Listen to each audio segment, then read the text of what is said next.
Okay, it's already recording. So, sige. So, tuloy natin yung ginagawa kanina about dun sa survey. I-show ko yung, i-share ko yung screen ng consolidated survey. Nasaan na ba yun? To. Share. Okay. Tanggalin ko nga. What? So, by this time, I hope ang nakikita nyo ay yung consolidated survey. Tama ba? Ito ba yung naka-share screen? Okay, tinang ko ulit. May napansin kasi ako kanina. Ito. Nung transfer ko na sa SPSS yung ating data, ito, na naka-Excel, nakita ko ito, merong 44. Check dyan ha yung mga group, yung group ng BEd, number 1. Di ko alam kung sa data nyo pa ito or dito na siya naging 44. Kasi meron ditong 44. So, may impact din yan sa magiging result. Para malaman pala kung alin yung mga data, halimbawa, di natin napansin na meron pala tayong na-encode na 33, 23, ganyan. Instead na 1 to 5 lang naman dapat yung ano natin. Di ba 1 to 5 ito? Kasi from strongly disagree to strongly agree. So, 5-point Likert scale lang siya. Dapat ang laman, ang mga responses dito ay within 1 and 5. Dapat 1, 2, 3, 4, 5. Paano kung ganito? Ang tanong, paano natin ma-detect kung merong items or merong cells na ganito, na lumampas na sa 5 pala yung ating data? Gagamitin pa rin natin yung conditional formatting. I-select natin yung data lang na 1 to 5. Halimbawa, ito, starting dito sa ito, pababa dun sa last data set natin, sa last data. Ayan. Tapos gamitan natin ng conditional formatting. Katulad din kanina. Highlight cells between. Dapat talampas eh. So, more rules. I-highlight ko yung cells na, wait, format cells. Bakit to ganito? Hmm, Lowest value. Format cells based on their values. Okay, wait lang, cancel ko. Conditional formatting, highlight cells. Hindi siya between kasi dapat not between eh. So, more rules. Highlight cells. Bakit naging ganito? Meron itong,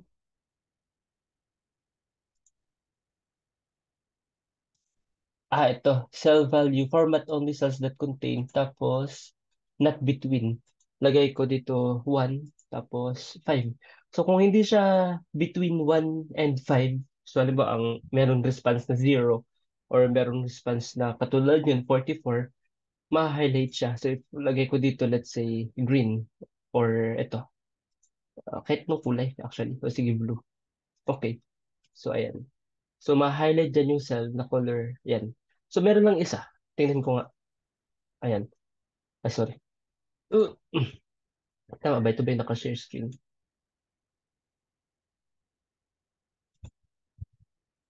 Okay, tama. Tiyanak ko lang siya share screen. Okay, so dahil sa nalag ko itong part na to, tapos sa conditional formatting, i-highlight yung cell na hindi siya within 1 and 5. Ayan, highlight dito yung 44. So, ma-fix na natin siya. So, ang gusto ko lang yan dito, part pa rin ito ng data cleaning. Kailangan ma-identify natin yung mga nagmi-misbehave na entries. Ibig sabihin, mga maling entries natin dito sa ating cells. Sa ating data. So, ayan. Ayusin ko na since nakita ko kanina yung 44. Kaya, ayan, ayos natin dito. So, balik ako dun sa ating SPSS. So, new share ako. Tapos, SPSS. Ito na ba yung SPSS? Ito ba yun? Ito ba? Oh, ito yata yun. Ito. Nakita ko siya kanina dito. I-fix ko na lang dito. Ito, 44. Yan. So, ang pinapakita ko kanina, yung, ito, yung sa label.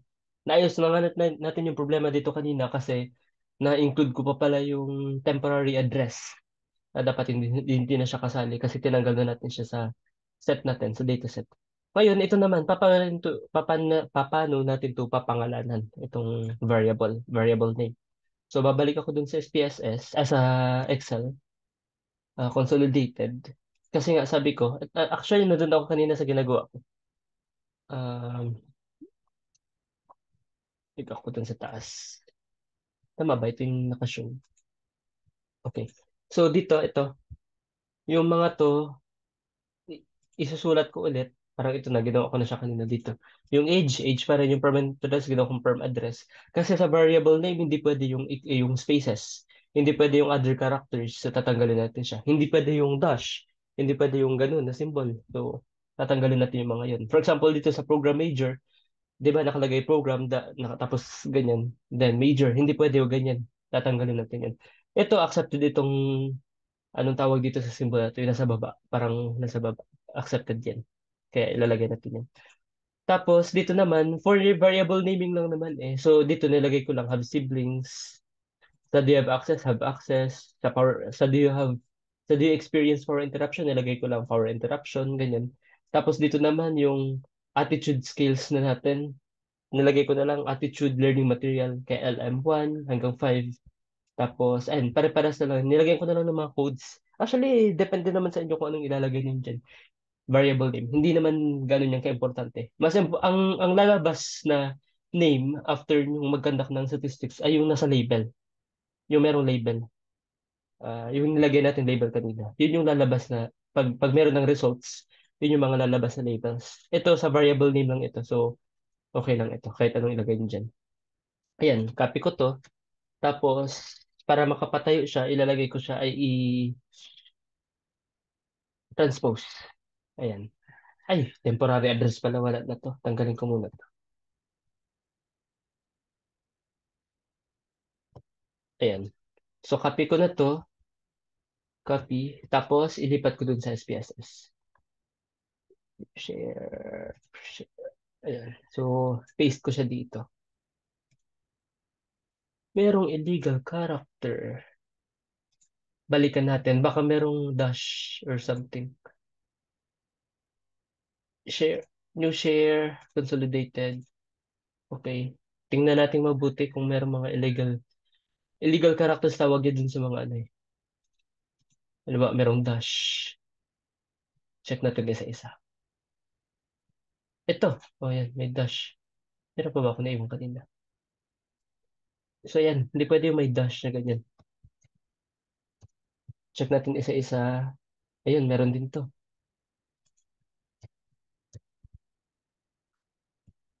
Meron din to.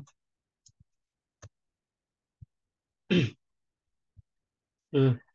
Ba't may mga nagiging dash dito? Hindi naman ganyan tinig ko kanina.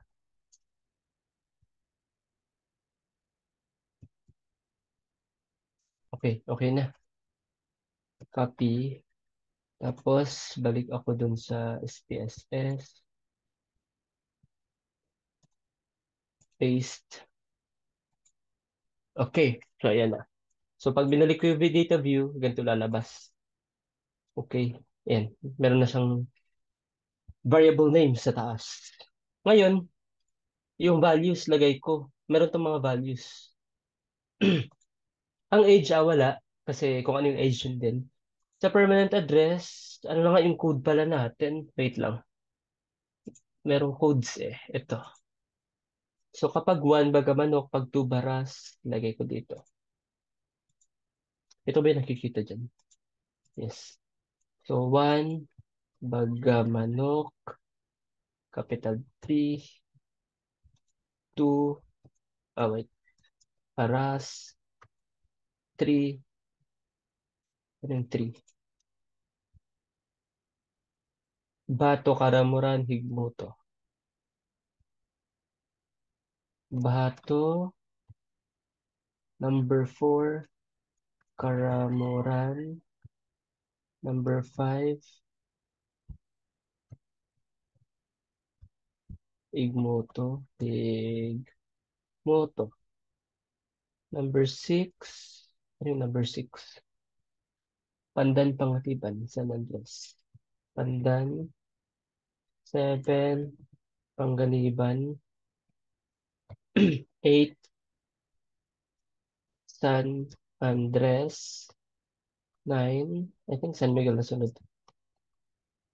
San Miguel, 10, ano ba 10? Viga, tapos Virac. Viga, 11, Virac. Okay, ayan. Tapos dito sa sex, one male, tama ba? One male, one female, two male. Female, ah, fe. Female, two male. Next, year of study, first year, second year, third year. Pero parang second year, third year lang meron tayo. So, ay, alin ito? Ay, di ko na okay. One, female, two, male. Okay. One, ay hindi. Two, second year, three, third year. I think wala namang first year kayong responded. Sa program of study, one, BE Ed, two, BS Ed, Math, three, BS Ed, Science, four, BS Ed, English, five, BS Ed, Filipino, six, BS Ed, Social Studies, seven, BS Ed, Val Ed, Values Education, then eight, BPED, BK Ed. Wait, review ko dun sa ano natin. So, B.Ed. Math, Science, English, Filipino. B.Ed. Math, Science, English, Filipino, Social Studies, Val-Ed. Okay. Okay. Tapos dito naman, mobile phone. Pag 1, yes. Pag 2, no. Tama ba yung labeling ko? 0, mali. 0, 1 pala. 0, no. Mali, ulitin ko. 0, no. Change. Pag 1, yes. Okay. Tapos dito, alat pala ito, ganyan. So, copy. Hanggang have siblings. Do you encounter ito? Space. So, pwede namang, how often, uh, mo- ano ba yung nilagay nyo ditong ano pala? Tama, ito yun. More than once a day. Pag one, more than once a day. Pag two, once a day. Pag three, ano yung three? Once a week. Uh, once a week. Pag four, at least thrice a week. Paano kung twice a week? At least thrice. Oo nga. Hindi natin nasalit. Paano kung twice a week? So, hindi siya kasali. Dapat at least twice a week. At least thrice a week. Okay. So, yung may kulang pala sa pakakasulat natin nitong at least thrice a week. Dapat at least twice. Anyway, tapos na tayo dyan. Tapos ito, whenever yung length of time, pag one, this is less than half an hour. Less than half an hour. Pag two, from half an hour to less than an hour. Pag 3, ano yung 3? From 1 hour to less than 2 hours. Pag 4, from 2 hours to less than 4 hours. Tama ba? Yes. Tapos pag 5, more than 4 hours. Okay. Ayan. Dyan lang naman siya. Dito, okay. Madali na lang to kasi pwede nating i-ano. Pag one strongly disagree, pwede i-copy paste na lang to. Pag one strongly disagree, pag two disagree, pag three neutral, neutral ba nakalagay dun? Neutral or neither agree nor disagree.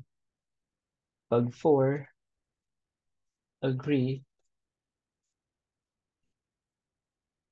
pag five strongly agree. Okay. Tapos, para-paras na yung response nito hanggang pababa. So, copy ko to. And then, paste na lang dito sa others. Ayan. So, since ganyan siya, di mga ordinal levels ito. Yung mula dito sa how often. How often. Copy ko to. Copy. Tapos, paste ko na lang dito. Lahat sila ordinal eh. Tapos, ito age scale. Yung address nominal. Actually, copy ko to. Ayan. Copy. Tapos nominal na yata ito lahat eh. Tsaka yung mga yes or no. Nominal na sila. Okay. Actually, so yung gagamitin natin mga grouping variables. Ayan, nalagay na natin yung ating measures. Mhm. Pwede na tayo mag-start ng ating ng ating analysis.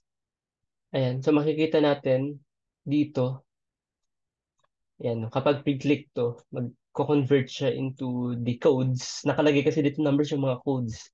O kaya yung mga actual responses ito. Ayan. So, yan yung mga actual response ng students. Bali ilang students ito. Starting from number 1 hanggang 263. Kaya lumampas na ako. Ayan, 263 respondents. Okay, first. Ang first na doon, share screen ko yung new share. Survey questions. Nasaan na yung survey questions? Ito, share. Okay. So, ang first dito na uh, item, create frequency distribution table of the student's profile, yung age, sex, address, year of study, program major. So, gagawa natin ng frequency distribution table. Madali lang yung gawin. Ipakita ko dun sa SPSS. Okay. So, paano natin siya gagawin? Ibalik ko na siya as wait lang.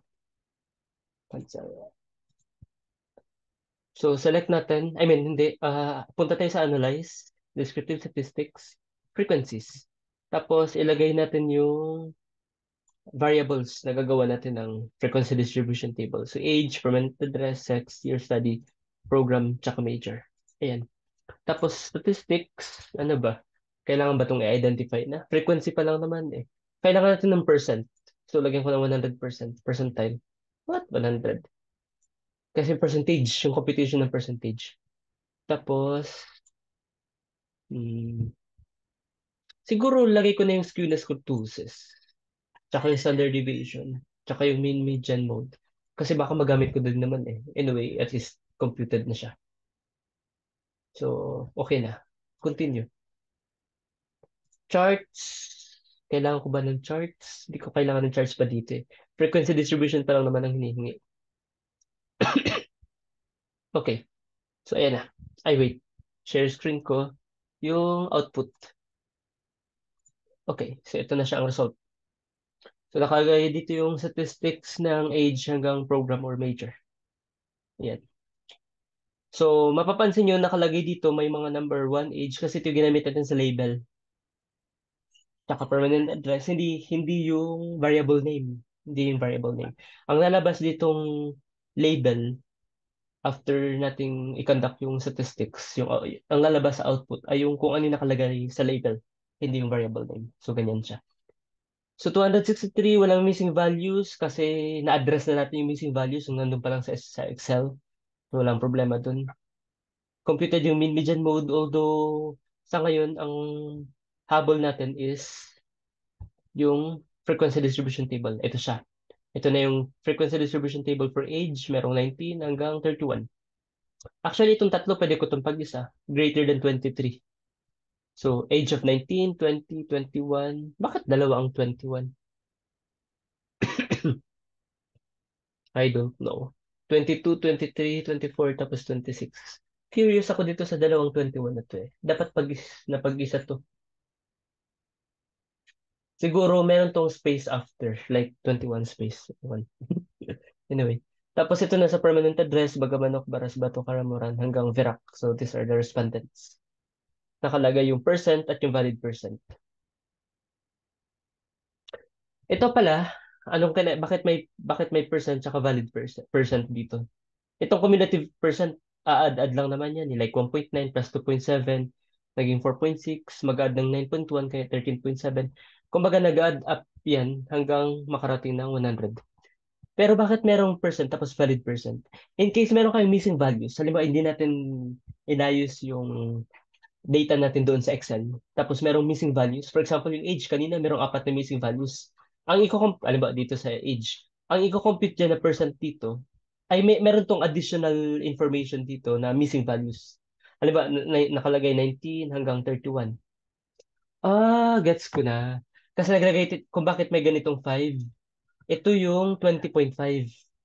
Kasi 'di ba meron tayong mga inimputate na data. So, ito yung mga 20, dapat pala nilagay natin 21 na lang eh. So, papasok na siya sa 21, lalagay natin. Kaya nakalagay dito 21 tapos dalawang 21 kasi yung values na 20.5 naglagay pala tayo. Pero kung sakaling hindi natin yun nilagay, 'di ba blanco sila dun? Ang lalabas ganito pa rin pero merong ditong another item sa baba, another row, missing values, tapos number kung ilang missing values. Tapos ang kinocompute niya lang ng percent actually ay yung merong values. So hindi kasali. Ang 100% dito sa percent dito sa baba, ay, ang nakalagay ditong 100% ay yung meron lang values. Tapos sa baba niya nakalagay missing values. Sa valid percent, ah, para maintindihan nyo, maglagay ako ng example. Nasaan na ba yun? Balik tayo dun sa data. Kasi mahirap imaginein. Magtanggal tayo ng data. Wait, share. Tanggalin muna natin yung mga inan natin, inad.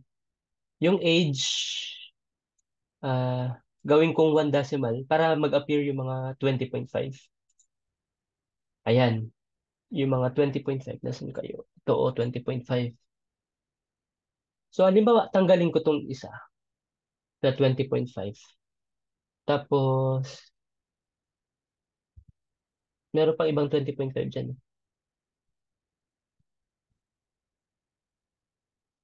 20.5, or ito. 20.5, tapos ito.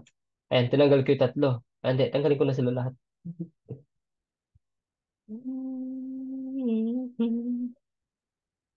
Ito, 20.5. Ayan, meron limang 20.5. Kung titingnan natin yung variable view, wait, say, refresh. Paano ba mag-refresh dito? Kasi sa variable view, dapat makikita siya dyan. Hindi siya nagkita. Anyway, ayan, analyze, tapos descriptive statistics, frequencies, ilagay ko lang si age.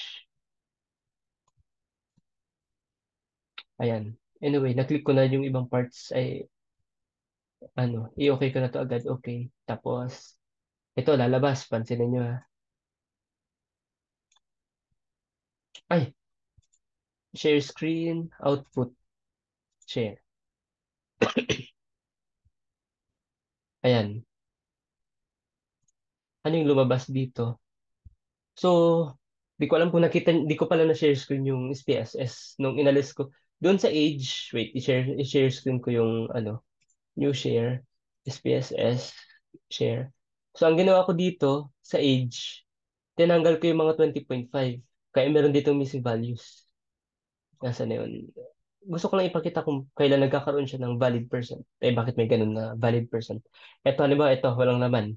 Tinanggal ko yung mga 20.5. Merong, di ba, na 20.5. Ito yung mga missing values kanina. Tapos, inimputate natin by replacing the blanks with the mean of the data, which is 20.5. Ngayon, tanggalin natin. Ano yung magiging itsura niya kapag hindi natin siya nilagyan ng laman? So, ito na nga. Pakita ko yung output. Ito yung magiging itsura niya sa age. So, there are 258 valid data and there are 5 missing data. Tapos pagdating sa frequency distribution, ganito siya. So, merong 19 hanggang 31. Ito yung laman. 38 hanggang 1. Total 258. Tapos, merong missing sa system na 5. So, ang total, yung pinaka-total talaga na number of data is 263. Pero ang available lang na data is 258 because there are 5 missing data. Okay. Dito sa percent, kasali sa computation yung missing data. There are 1.9% na missing data. So, ito siya yung mga percentage. Sa valid percent, kinumpute na ito gamit lang yung data na meron or na available. So, ang divisor nito sa valid percent ay 258. So, parang 38 divided by 258 gives us 14.7. Kaya ito yung valid percent. Okay. Merong 5 na missing. Pero ulit, sabi ko nga, since naano na natin siya, na address sa survey pa lang, kaya babalik ko yung imputated 20.5. Gawin, yung mga 25.5, gawin ko ng, sorry, 21. Round off ko ng 21. Para yung mga 20, saglit, 21, saglit lang ha. Saglit. Para ako nasa class. Meron pang isa na papalitan ko ng 20 sa unahan yun eh. Dito natin.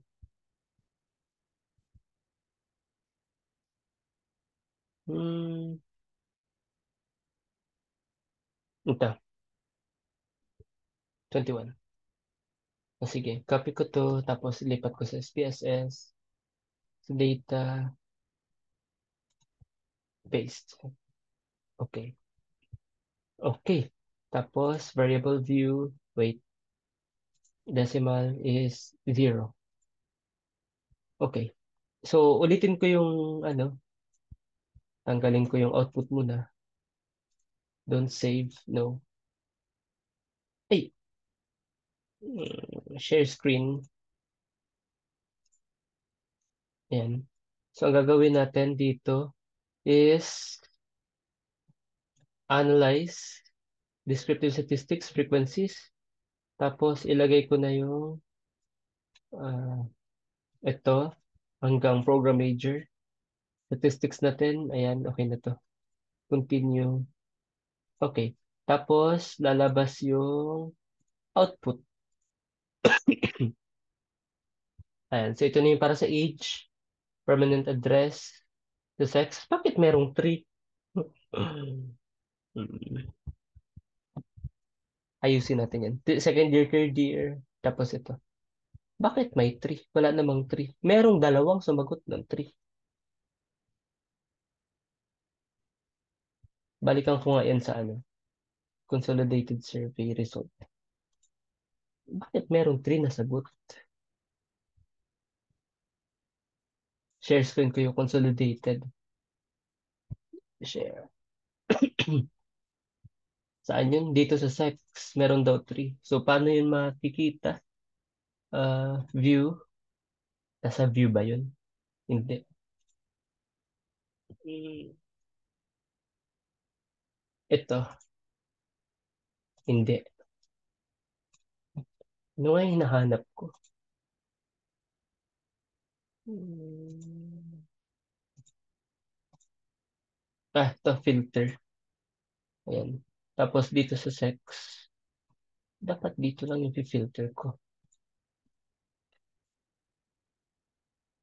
Sa sex, piliin natin yung 3. Ito ba yung nakikita nyo dyan? Hindi ko sure kung ito nakikita nyo. Tinan ko. Okay. So, ayan.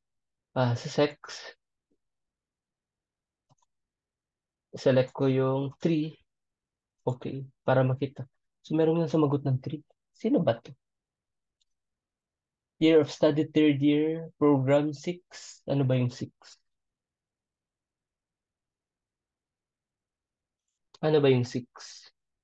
6 is BSed Social Studies. I-check ko ulit dun sa data nyo sa Social Studies. Kung meron yung 3 sa sex. Meron nga kayong 3 na input. Ano ba yung 3? Sa Social Studies, meron kayong 3 sa ano nyo, sa sex. I-ano nyo na. Wait. So in this case, ano ba ang mode nito? Lagay ko na yung mode. Compute ko yung mode. So ang mode nito ay 1. So papalitan ko na lang ng 1. Itong 3. Imputation din ito. Ayan. So balik ako dun sa tawag dito. Sa consolidated survey na pala ako. Ayan. Consolidated survey. Okay. So papalitan ko to ng 1. Ay, 1 ba? Wait lang ha. Alisin ko to. Filter. Alamin ko yung mode muna nito. 1 nga ang mode. So, ayan. Pinalitan ko na ng 1 yung dalawa.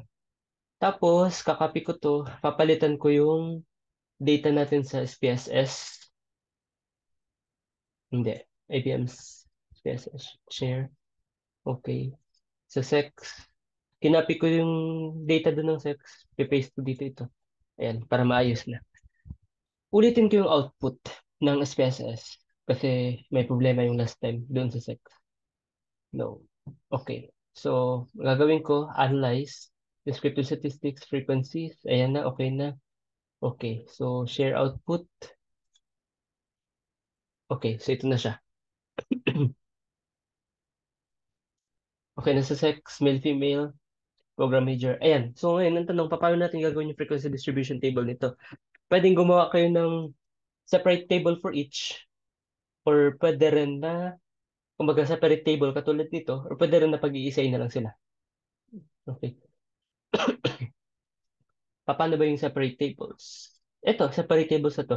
Ang kailangan nyo lang i-report dyan or i-present yung, categories for age, for address, etc. Yung categories, yung frequency, at yung percentage. Okay. So, kung gagawa tayo ng table, open ako ng new, tawag dito, document. Okay. So, kung gagawa tayo ng table, insert tayo ng table. Insert table. Dalawa lang ba? Okay na to. Ayan. For example, age. Mm, profile. Kung gagawa tayo ng isa lang. Tapos dito frequency. Tapos dito percentage. Ano ba yan? Okay. Profile. Age. Ilan yung categories ng age doon? 19, 20, 21, 22, 23 and above. Gawin kong 5. So, ang age, 19, 20. Pwede ngang, sige, 21, 22, 23 and above. Ayan. Tapos, total. Tapos, ayan. Insert mo lang.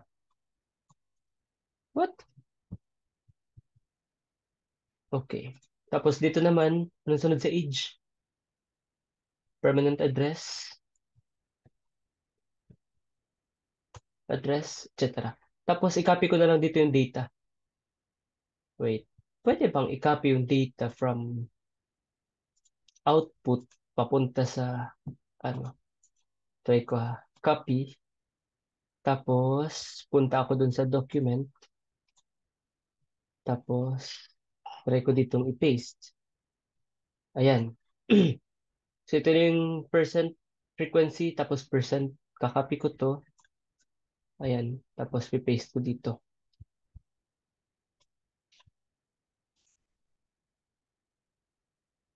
Kaya lang, okay na, ganyan na.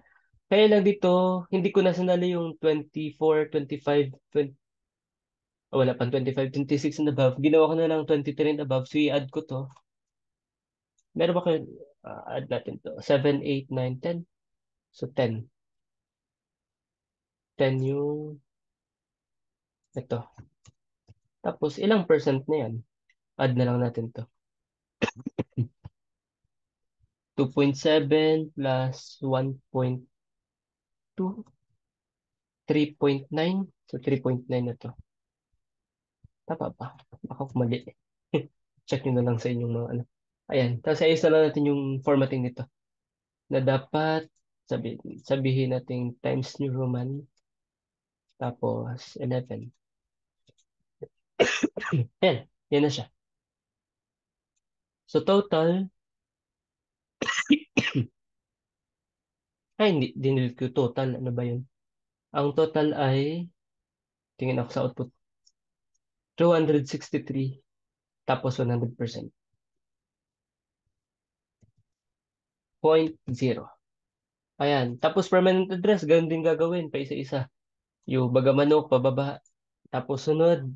Anong sunod? Sa permanent address, age, permanent address, sex, year of study, tapos program major. Sex, tapos year of study. Yung program pala, hindi nyo kailangan kasi bawat isa sa inyo pala, tigi-isang program of study kayo. So, no need na ilagay yung program of study pala. Ang ibig ko sabihin, kasi yung program of study ninyo, halimbawa, BEd yung na-assign sa inyo, syempre, 100% din kayong BEd yung nakalagay dyan. So, no need na. Hanggang dito lang sa year of study sa inyo. Okay, so yan. Yan yung gagawin ninyo doon sa number 1. Pagdating sa number 2, balik ako doon sa question. Ang question number 2 is, hindi siya question. Yan. Ang number 2 dito, create a graphical presentation of students' responses on gadgets owned. So, gagawa kayo ng presentation. Bar graph. Maganda dito. Kapag ganito. Gagawa ng bar graph. So, paano ba gumawa ng bar graph? Sa SPSS, pwede makagawa ng bar graph, pero mas maganda yung paggawa ng bar graph sa MS Excel. Tingnan natin na. Balik ako dun sa SPSS. Sorry. Ayan. So, alimbawa, gagawa tayo ng bar graph, analyze, descriptive statistics. Nasaan ba yun? Nasa descriptives ba yun? Hindi. Analyze. Ang galing ko to. Dito din yung frequencies. Tapos, ilagay ko yung mobile phone, laptop, desktop, tablet, others. Yan na muna, yung nasa isang ano. Okay. Tapos, statistics. Actually, ang kailangan ko lang dito is, yung graph. So, alisin ko itong mga to. Tapos, instead, continue. Sa charts. Yeah, i-check ko dito yung bar graph. Chart values, frequencies, percentages. Mas maganda yung frequencies. Okay. So, ganito yung magiging itsura niya ng bar graph sa SPSS. Ayan. So, ganyan ang itsura. Pwede pa ba itong i-customize? Pwede naman i-customize, pero mas mahirap. Mas magandang gawin natin to sa MS Excel. Pero kailangan ko tong frequency distribution. So, ang gagawin, itong result na to ng frequency distribution, ililipat ko sa MS Excel. So, pupunta ako sa MS Excel. Uh, Nasa na yun? Consolidated. Okay. Open ako ng another sheet. Halimbawa, sheet number 3. Tapos, i-transfer ko dito yung mga nasa output. Ang ibig ko sabihin, halimbawa ito, sa mobile phone, kakopy ko, copy, tapos, lilipat ko dito sa consolidated survey. Paste. So, ganun yung gagawin ko. Copy, yung sa laptop, paste. Tapos, sa desktop, copy, paste. Ba't ganyan lang?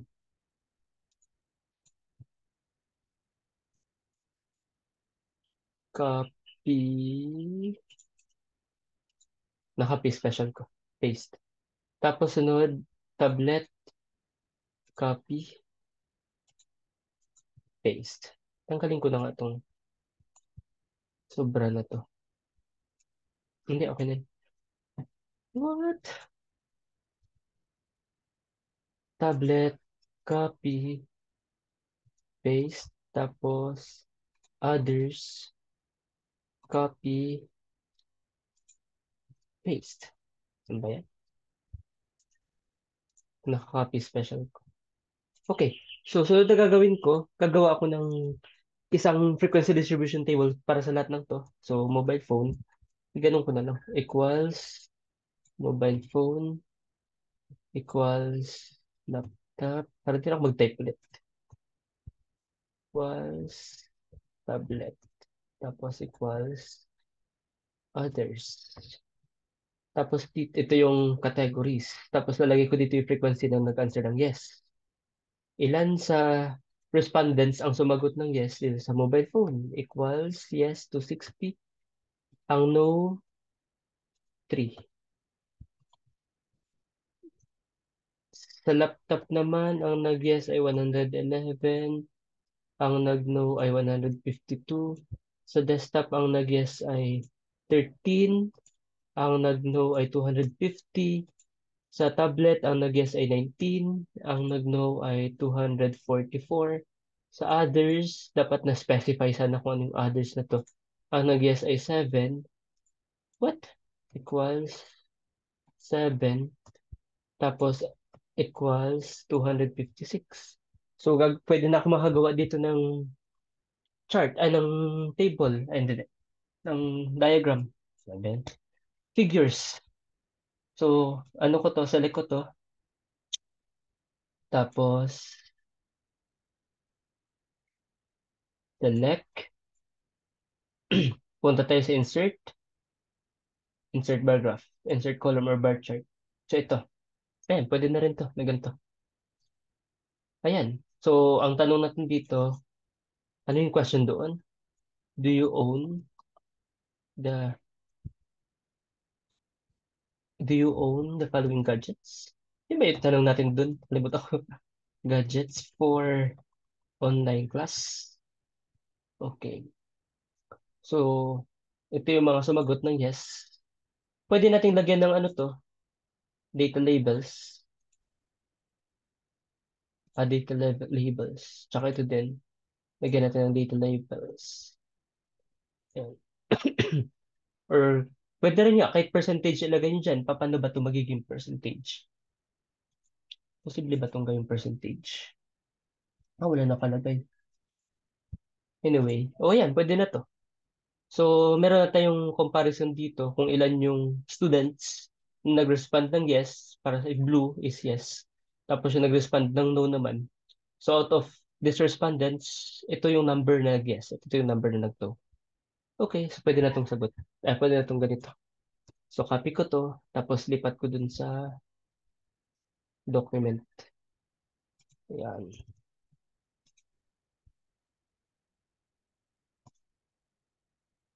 Share screen ko pala.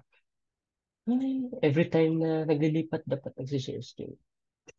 Ayan, transfer ko siya dito. Para to dun sa question number 2. Sorry. Pero meron pa kang ibang gagawin dun. Di ba may question pa dun about ano yung other questions? Balik ako dun sa survey questions. Ito, merong question about, responses pala yung nagawa ko. So, itong access to stable internet connectivity, kayo na rin gumawa niyan. Punta na ako dito sa number 3. Ganun din lang naman ang gagawin.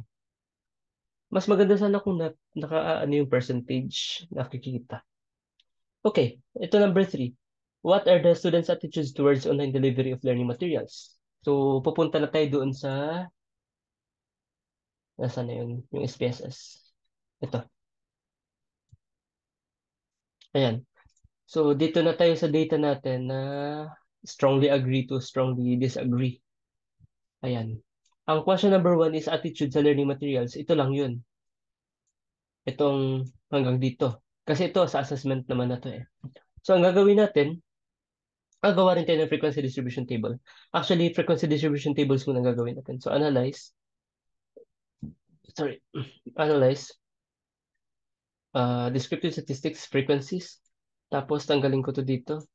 Ilipat ko yung 5 questions, 1 to 5. Ayan. Ito yung para doon sa question number 1 about attitude on learning materials. Statistics.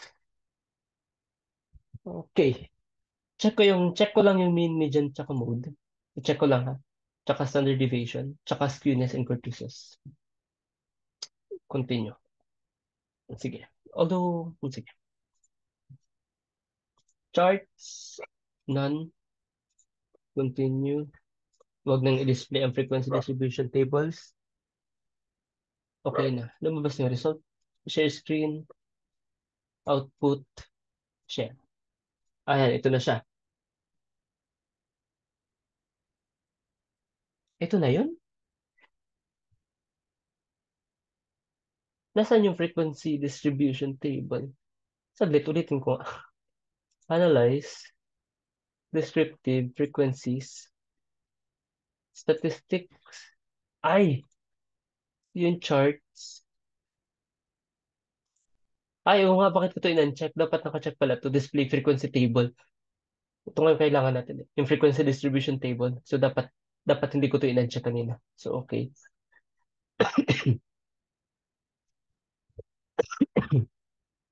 Ayan, ganyan na siya. So, sa number 1,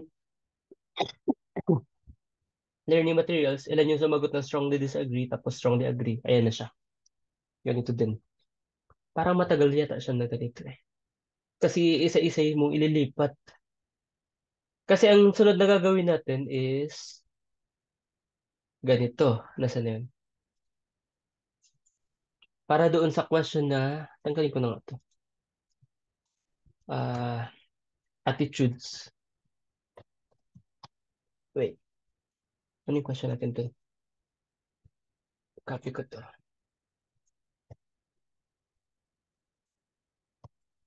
Attitudes of students towards the online delivery of learning materials. Tapos, kung mapapansin niyo yung questionnaire, na-open ko ba dito yung questionnaire? Open ko yung questionnaire. Nasaan na ba yung questionnaire natin dito? Ito. Kakopy ko na lang yung nasa questionnaire. Ang ibig ko sabihin, wait, share screen ko yung questionnaire. Ayan, ito yung questionnaire natin. Copy ko na lang tong part na to. Nasaan yun? Ito. Yan, copy ko yan. Copy. Tapos lipat ko siya doon sa ginagawa nating document. Paste. Ayan. Tapos ang gagawin ko, i-split ko na lang muna ito. Saan ka nag-i-split sa table, layout, split table, ayan. Para ibang, ano naman siya. Okay. So, ayan. Tanggalin ko ang kulay nito. Shading, no shading. Okay. So, level of agreement, narito na yung, ilalagay natin yung level of agreement, yung na-compute natin. Pwede rin gawin na lang to sa, ayan, SPSS or pwede rin sa Excel. Balikan ko yung ano ha, yung output. Ayan, computed na siya. Pwede rin na i-copy ko na lang ito. Ilan yung sumagot ng strongly agree, disagree. Ganyan. Copy. Tapos, lipat ko doon sa document. Ang daming lipat-lipat. Ayan. So, ang gagawin ko, lipat ko to doon. Kaya lang nakahiga si strongly agree. Ito nakatayo. Paano ba ito mapapatayo? Walang transpose dito sa ano eh. Sa tawag dito, Word. Kaya mas maganda tong i-paste sa Excel. So punta ako ng Excel. Nasaan na yun? Ayan. So instead, dito ko siya i-paste.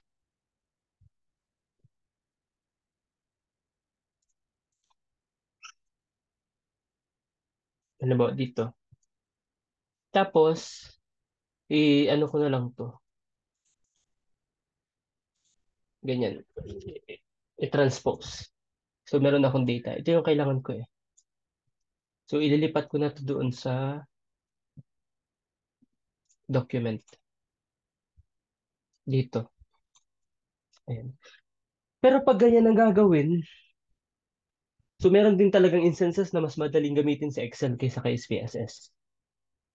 Papakita ko sa SPSS kung paano siya gagawin na mas madali. Kasi kung ang gagawin ko sa SPSS, paisa-isa ko siyang i-copy dito. Whereas kung ang gagamitin ko Excel, mas madali. Para sa akin, mas madaling gamitin kung Excel ang gagamitin dun. Ay, mas madaling gawin kung Excel ang gagamitin. Halimbawa, dito, balik ako dun sa sheet ko, sa consolidated sheet. So, ito na siya. Yung question about ito, learning materials. So, yan. I-ano ko nga ito. I... Minsan nakakalimutan ko kung saan ako pupunta. You freeze panes. Saan na nga inaka-freeze? View. Freeze panes. Okay. So, ang gagawin ko, okay, ito, ika-count ko. Actually, lahat ng ito, ika-count ko.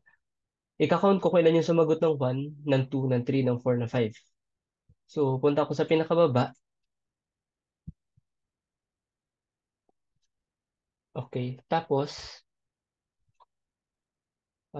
tanggalin ko na nga muna itong ibang ito. Kasi tapos na ako dito. Delete ko to. So, sa ngayon, ang gusto ko is bibilangin kung ilan yung sumagot ng 5, ng 4, ng 3, ng 2, ng 1. Yung ano ba yung start doon sa ano? Strongly agree. Okay. Ang strongly agree natin is yung 5. Ang agree is 4. Ang neutral is 3. Ang disagree is 2. Ang strongly disagree is 1. Okay. So, kakount ko equals count if nilagay ko yung range. Yan. Ilan yung sumagot ng 5? Ayan, 43. Actually nga, instead na writing 5, pwede rin na iselect ko na lang ito. Ayan. Ilan yung sumagot ng 5? Ayan. So, na-count na siya. Ulitin ko, count if, open parenthesis, tapos iselect ko. Ayan. Nandyan yung active na sala. I-click ko, Control Shift Up. Ayan. Papunta siya sa 1. Ang starting natin ay 6. Tapos, babalik na ako doon.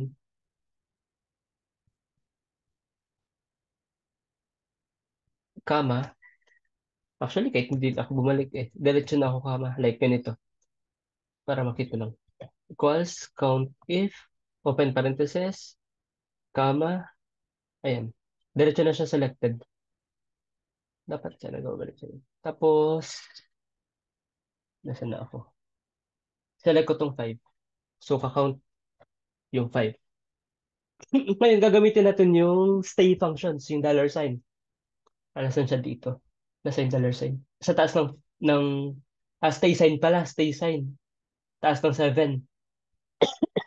Taas ng 7. So, maglalagay ako, gusto kong magstay dito, gusto ko siyang magstay sa 6. So, lalagyan ko siya ng stay sa 6. Dollar sign nga pala. Yan, dollar sign. Taas ng 4. Tapos, lalagyan ko siya ng stay sa 268 dollar sign. Bakit ko siya nilagyan ng stay sa 6 tsaka 268? Para kapag pig-drag down ko pababa, magstay siya sa 6 at sa 268. Nabanggit ko na to sa inyo dati.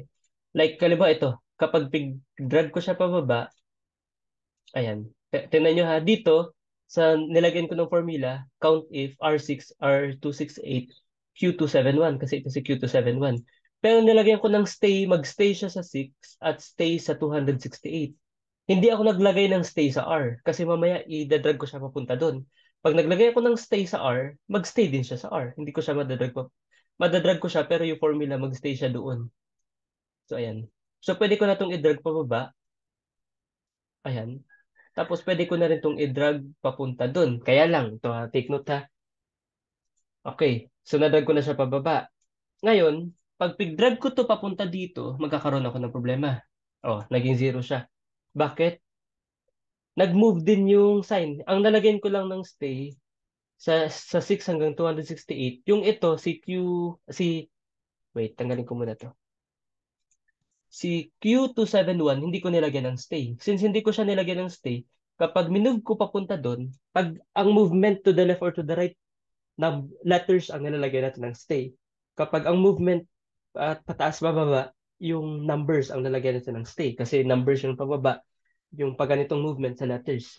So, ano ba, gusto kong i-move ito, i-copy yung formula papunta doon. Tingnan nyo, puro siya zero. Kasi hindi ako nag-stay dito sa 5. Hindi ako naglagay ng stay kay Q. So, dapat lalagyan ko to ng stay, yung Q. Ibig sabihin yan, mag-stay yung formula, part ng formula, mami-maintain to dito sa cell na to, na Q271. So, enter. Pansinin nyo ah. O, ayan, naka-count F. Pagpunta ko dito, na-stay siya sa Q271.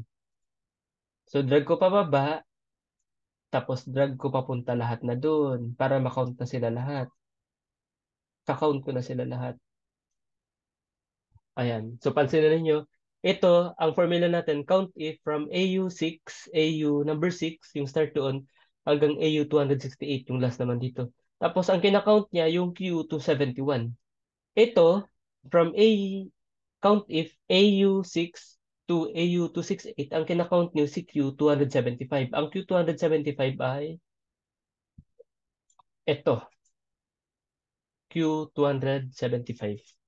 So ayan, na-count ko na kung ilan yung responses ng lahat ng respondents sa bawat items. So ang next na gagawin ko is ganito. Ika-copy ko to kasi yung ating frequency distribution table hindi naman nakahiga si strongly agree neutral hanggang strongly disagree. Nakapaganito siya. 'Di ba yung table natin? Pakita ko yung table natin ha. New share tapos sa document. Ayan, ito yung ibig ko sabihin. Yung ating strongly agree hanggang strongly disagree ay nakapa-column ay nakapahiga. So, ang gagawin natin, dapat ipahiga din natin yung data natin, ay yung computed frequencies. Ang ibig ko sabihin, ito, kailangan nakapahiga din siya. So, ang gagawin ko, kakount ko to, kahit ito kasali pa, ay, kakount to lang, i-highlight, copy, tapos i-paste ko muna sa baba na, i-paste ko muna siya dito sa baba na values only, mga numbers lang. Kapag pinaste ko lang siya, formula ang kinakopy ko doon. Tingnan nyo. Ayan, magiging mali. Ah, na-click ko na siguro kanina. Ay, hindi pa pala na-click. Pansinin niyo formula pa rin yan. To, formula pa rin. Hindi values only ang na-copy. Hindi yan yung gusto natin mangyari. Ang gusto natin mangyari, ang makopy lang is yung values. So, copy ko to. Tapos, ayan, values only. Ayan. So, ano ba ito? Pag click ko to, 162, ilalabas. Ganun yung formula bar dito, 162 lang. Unlike kapag ito, pag click ko, nakalagay dyan yung formula mismo. So, ito yung 17 talaga nakalagay. Ito, 17, nakalagay formula. Hindi ko ikakopy yung formula kasi ang formula ay nakadepende siya sa kung saan siya nakareference. Halimbawa ito, nakareference siya sa R6, R268. Kapag transfer ako, baka iba-iba yung magiging sagot. Okay, sunod. Kinopy ko yung mga values lang, ita-transpose ko na siya. Anong ibig ko sabihin ita-transpose? Ipapahiga ko na siya. So, kahit dito lang, papahiga natin. So, ito, transpose. Ayan, so meron na ako ng strongly agree hanggang disagree ng ito, 5, 4, 3, 2, 1. Ito yung response. Lagyan ko ng numbers kahit dito sa medyo malayo. 1, 2, 3, 4, 5. So, kakopy ko tong 1 to 5 na to. Kasi ito na yung responses ng students doon sa dito So, pwede ko siyang i-paste dito. Sa pag-paste from Excel to Word document, kung ilang cells yung copy mo doon, dapat yun din yung i-specify mong cells dito. Hindi ako pwede mag-paste na ganito lang. Ayan, ganyan ang mangyayari. Dapat ang gagawin ko is i-highlight ko yung cells kung saan magpe-paste each cell. Cell to cell kasi yung pag-paste niya doon. From cell ng Excel to cell dito sa table. So kapag hindi ako nag-select ng cells, tapos nag-paste lang ako, ganyan lalabas. Yung buong yun, makakapi lang sa isang cell. So kailangan i-select ko yung mga cells na lalagyan. Yan, so ganyan ang magiging result. So, meron na tayong uh, pwede pagugutan ng report para dito sa Students' Attitude and Learning Materials. Makikita natin yung frequency. Yung frequency, hindi pa natin na-identify pala yung percentage. Dapat nito maglalagay tayo ng percentage. Hmm. Isa pa pala yun. Ngayon ko lang naalala yung percentage. O sige, balik tayo dun sa Excel. Consolidated. Lagyan natin ng percentage. Bawat isa dito. Wait, i-ano ko muna to. Lagyan ko ng space. Insert, insert. What?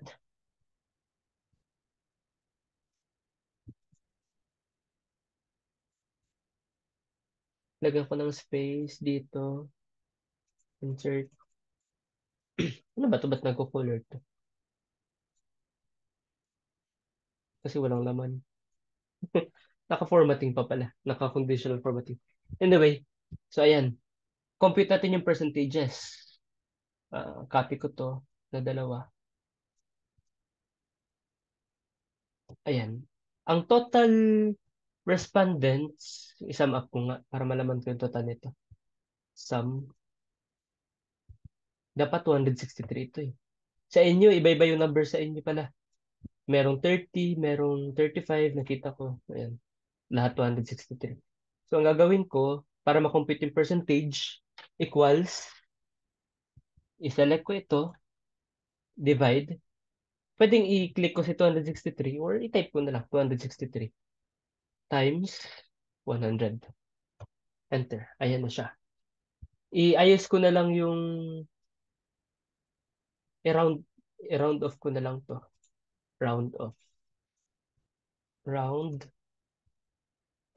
open parenthesis, 1. Okay, 16.3. Tapos i-drag ko na lang yung formula pababa, tapos papunta dun. Question, ilang decimal places ang dapat ginagamit natin pag nagre-report ng percentage? Kapag ang total population nyo ay less than 100, population ito ha, ay less than 100, hindi na tayo nag-specify ng sample ng percentage. Hindi na natin nilalagay yung I mean decimal, walang decimal point. Kung magalimbawa 16 dito, 16.3, ilalagay nyo lang 16% kasi less than 100. Kapag greater than 100 pero less than 1,000 yung population size, 1 decimal point. Kaya ito, nilagay ko dito 16.3 kasi 263 yung total number of respondents ko dito. Kapag greater than 1,000 naman, yun, magto 2 decimal places tayo. 2 decimal places kapag greater than 1,000. Ito, 1 decimal place lang lalagay ko dito. So next, copy ko to. Naka-formula ito ha. Kaya, ay wait, ika-copy ko siya. Lagay, lagay muna pala ako dito ng space. Insert 2, 3, 4, 5. Ayan. Para saan yung pag-copy ko na naman, kakopy ko to. Kahit ito na lang na percentage. Ipipaste ko yung values only. Values only. Diba, dito sa baba. Paste ko yung values only. Ayan. Tapos, papatay ko na to. Copy. Tapos, ito na siya. Patayo ko na siya dito. Dito ko paste. Transpose. Yan. Kaya lang. Ay, hindi. Dapat hindi siya dito tumapat. Ibaba ko pa ng isa. Ayan, kasi dapat dito siya. Oh. Yung 43, 16.3%. Yung 162, 61.6%. Kaya lang, dun sa gagawin natin table, dapat side by side sila. Ito yung frequency, ito yung percentage. So, ang lalagay ko, ang gagawin ko, anyway, mga data na rin to eh. I mean, mga values na to. Values. So, pwedeng ang gawin ko na lang, pa isa-isa. Maglagay ako dito ng space.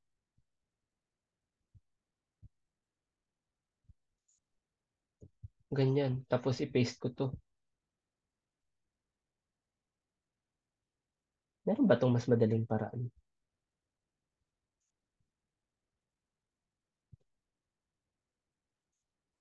Anyway, kung sanay na kayo, halimbawa, madali na lang din itong gawin. Pabilisan na lang din ng kamay.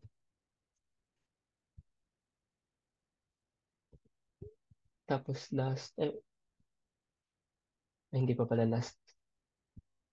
Paste.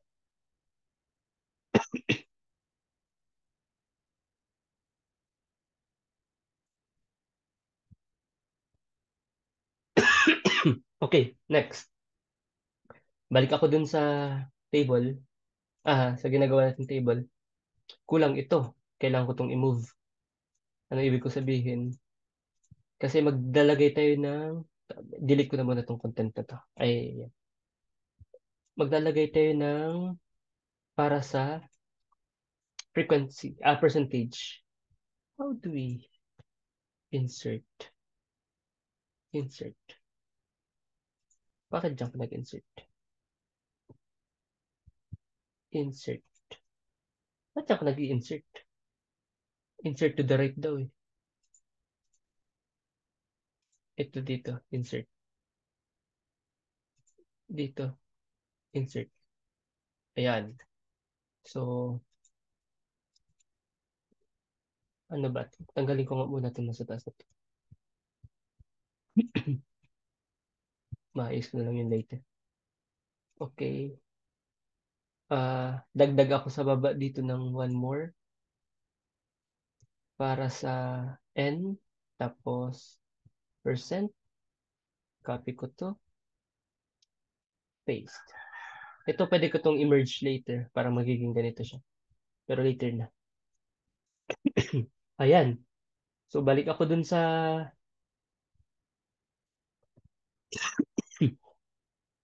Excel. Tapos, ito na, ikakopy ko na to. 5, 4, 3, 2, 1. Wait. Yung first 5 dito, kailangan ko copy. Tapos, balik ako sa document. Paste ko siya dito. Paste. Ayan na siya. Bakit ganyan? Parang may mali ako sa nakopy ko.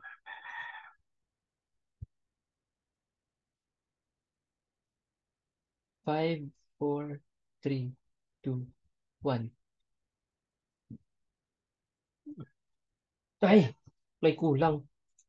Mag-add pa tayo dito ng isa pa. Ayan. Kaya pala eh. Wait. Tanggalin ko muna to. Paste. Mali. Nakasabi mo pa lang eh.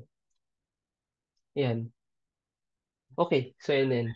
So, ito yung sumagot ng strongly agree. Ito yung percentage yung nag-respond ng strongly agree. Ayan. So, ganun tayong frequency distribution table with frequency and percentage. Magdadagdag pa tayo dito actually ng isa pa. Yung measures of central tendency. Kaya lang, ang measures of central tendency na ilalagay natin dito, ano ba sa tingin ninyo? Mean, median, or mode? Which is the appropriate measure of central tendency para sa dito? Should we use mean? Or should we use median or mode? Dito, yung learning materials are well organized and navigated na answerable siya ng either strongly agree to strongly disagree. This is ordinal level of data. Bawat isa dito ay ordinal level of data. So since ordinal siya, hindi natin magagamit yan ng mean. Ang gagamitin natin instead ay median. So i-report natin dito yung median. So, kailangan natin ma-determine yung median ng bawat isa dito. Kaya babalik ako dun sa MS Excel para ma-compute ang median ng bawat ng responses. Okay. So, para dito, compute ko yung median.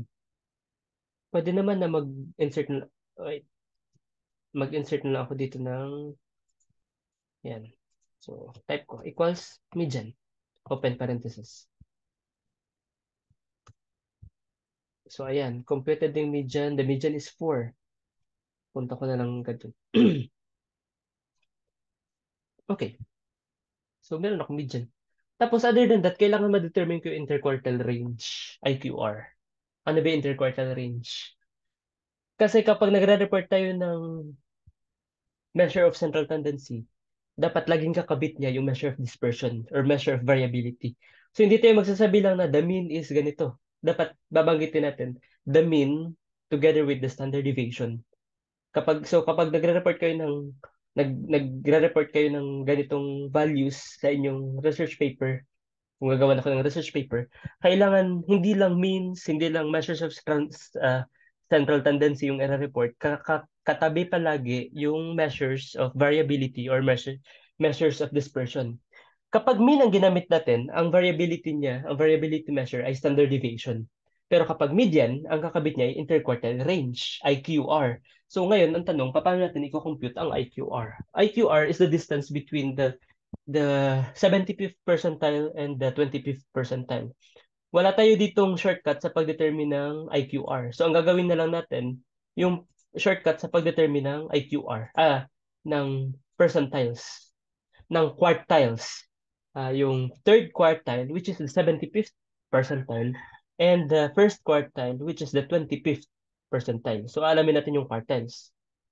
So dito, 3, lagay ko 3 yung third quartile, tapos 1 yung first quartile. Napakita ko na to before sa inyo yung pag-compute ng quartile. So type lang quartile, inclusive, open parenthesis, array from here, packet dun. Ay, hindi pa tayo tapos. Tapos, then, dapat nag-start ako sa taas eh. Ano, nasaan na ako? Nasaan yung ginagawa ko? Ito. Tapos, ang quartile, 3. Kasi third quartile yung dinedetermine natin. Okay. Tapos, enter. So, ganito yung gagawin ko. Equals quartile inclusive, open parenthesis, array. Mag-start ako sa taas. Yan. Pababa. Okay. Para mas madali na lang.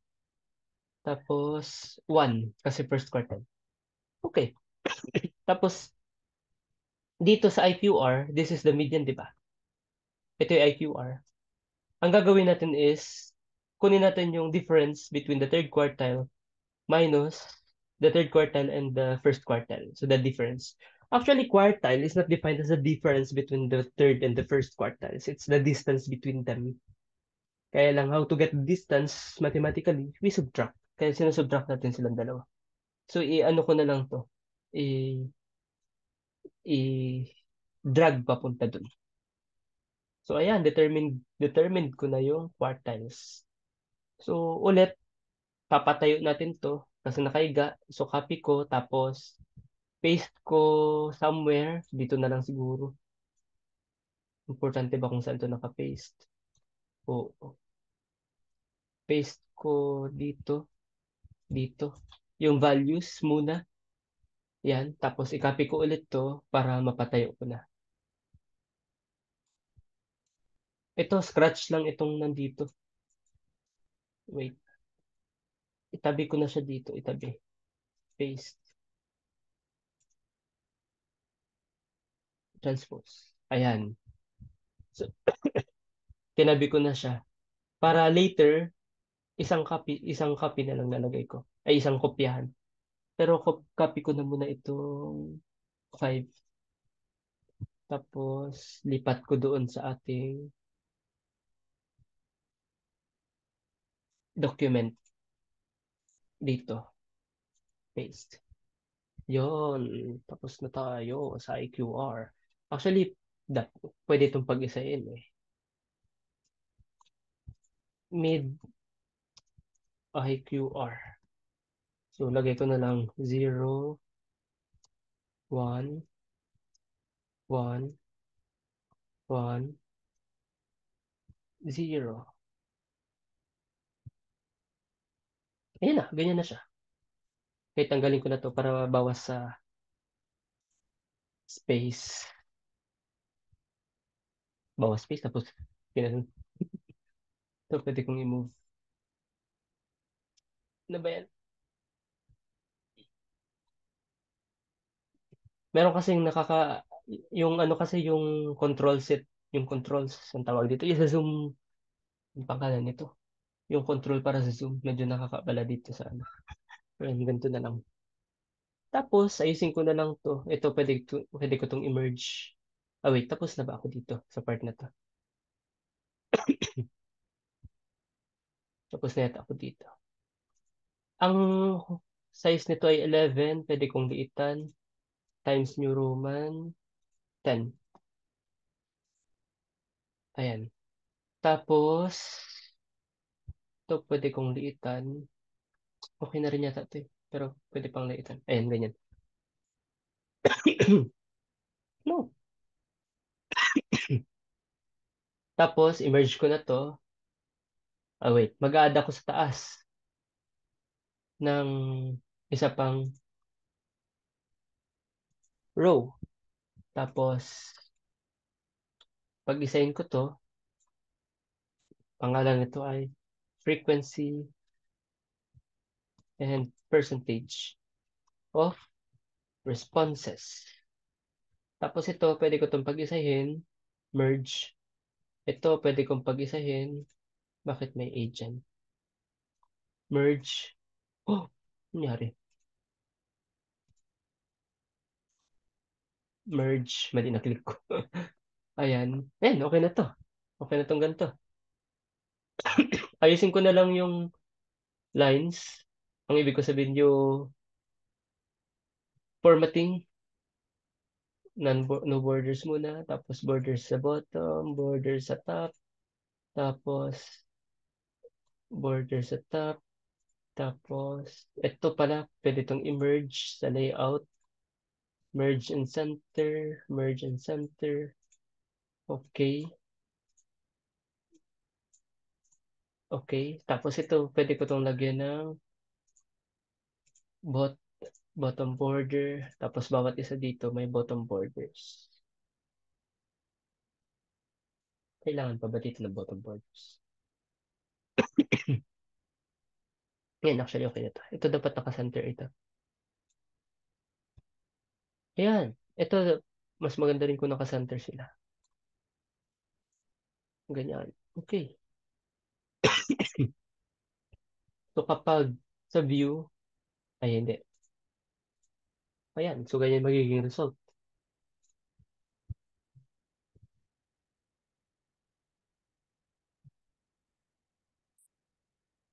ng table. So pangalan natin table 1. Students' attitudes towards learning delivery. Dapat ito ay naka Times New Roman. Ayan. So meron na kayong frequency distribution table para sa students' attitude. Tapos gawa na lang dito ng analysis and interpretation sa baba. Tapos gawin ko, copy ko na lang din ito para shortcut na, di ba? Paste, tapos tanggalin ko yung mga laman. Para naman sa letter B. What? Wait, dapat nabuview ko yung grid lines. Ang letter B is ito. Copy, paste. What? Paste. On assessments. Hmm. Times New Roman dapat. Tapos letter B na dapat to eh. Ba't ganyan ang kulay mo? Dapat letter B na to. Okay. Tapos, i-copy ko na lang yung assessments na tayo, di ba? Yan. Copy. Tapos, paste. Ba't isa-isa ko ng ayos ng formatting nito? Ayan. Tapos, balik ako dun sa consolidated. 'Di ba ito na, meron na tayong ganito, yung other five, tig lima-lima yun eh. Di kakopy ko 'to, pababa, yan. Tapos balik na ako dun sa document, i-paste ko na lang. Ay, sorry. Meron ditong hindi mapi-paste, yung IQR. Ano ba yung IQR dun? Ang IQR dun ay 10021. Lagay ko na lang. Type ko na lang. 10021. 10021. What? 1. Ayan. Tapos pwede ayusin na lang ito para ma-center sa layout. Okay. Tapos dun sa other ano, ganito na rin ang gagawin. Paulit-ulit na lang siya. Tapos dito, students' attitude towards assessment naman. Ano ba yung nakalagay dun sa question? Sa questionnaire. On assessments.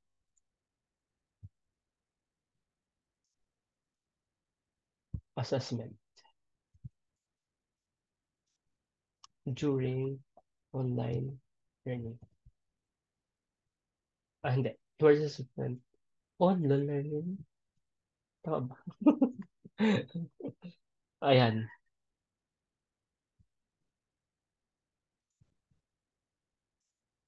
Wait. Online assessments. Online assessments pa yung nakalagay dito nakalagay na question. So, document A. Online learning assessment. Ayan. Tapos tapusin na lang natin yung other, ano, yung online communication, online learning communication. Ito. Yan. Para sa lang din siyang ganyan ang gagawin. So, ang reported natin dito ay, ba't wala itong percentage? Masyado kong mataas. Din ko lang percentage.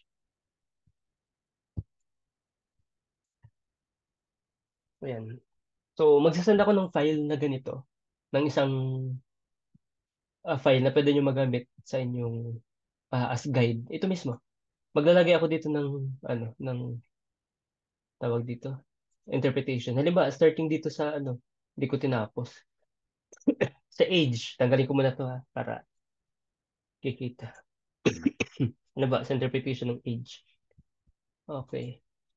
So, ito pala yung table 1 dapat. Hindi ako naglagay ng table 1. Table 1. Respondents profile. Actually, sino ba yung respondents ninyo? College of Education. College of Education students. Students. Hindi. Profile of College of Education students. Parang ganyan. Tapos, table 1 displays the profile of College of... Sa inyo, naka-particular kayo yung by major eh. Ano ba? B.Ed. So, lalagay niyo dyan, Bachelor of Elementary B.Ed profile. Parang ganun. Displays the profile of College of Education students at Catanduanes State University. State University. Nahulog. The profile in terms of age. Ano ba nakalagay pa? Permanent address. Ano pa yung sunod dun? Year of study. And program major of specialization. Mhm.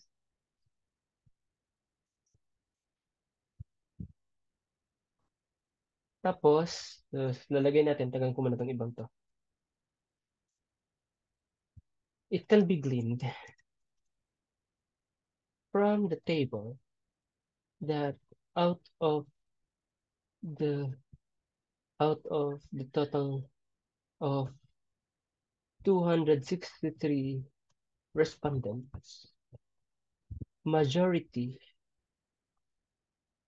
are 20 years old.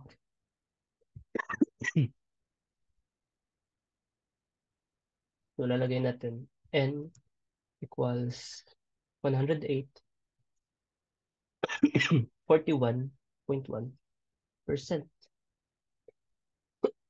Sorry, ubo. Are 20 years old. Uh, ano pa bang information na makukuha ko dito? Uh, can we glean from the table that out of 263 respondents, majority are 20 years old. So, there are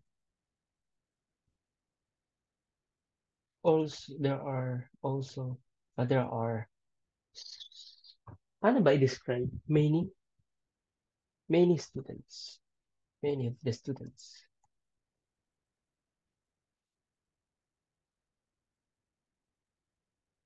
21 years old.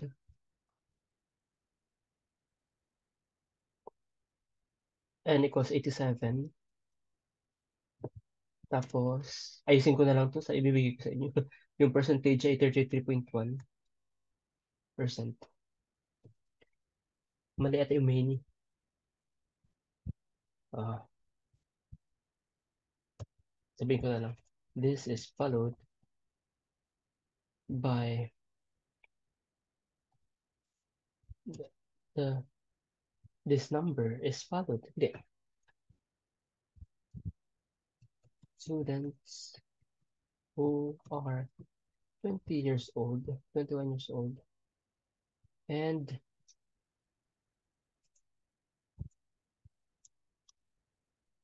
19 years old. Hmm. Sige. N is 38. Tapos, ang percentages niya ay 14.4. Tama ba ganyan? Hmm. There are few students. Actually, kahit di ko nabanggit itong 19 eh. Okay na, nakalagay na dito. There are few college of education students who are aged 23 or older. So N equals 10. Tapos percentage is 3.10%. There are very few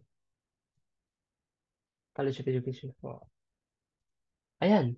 Tapos ituloy natin yung other program of study, yung address, yung sex, male, female, ganyan. Dito naman, figure in here. Figure 1. Ayan pa yung baba yun. Baba ko na lang ito. Ayan. Mhm.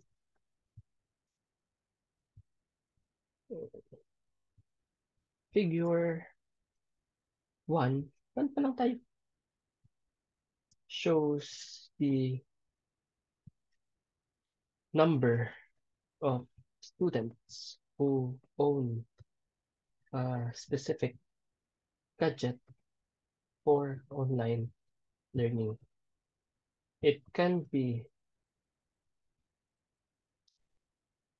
observed that 260 out of 263, that majority, hindi lang siya majority, super majority to of student. Hindi na okay.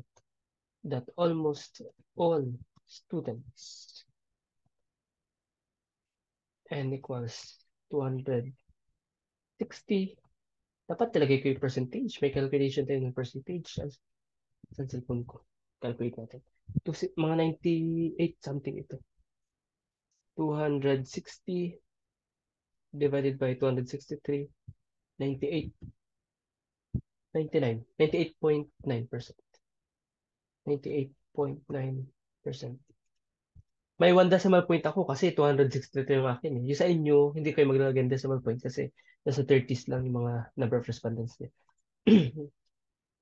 Almost all students own mobile phones for online learning.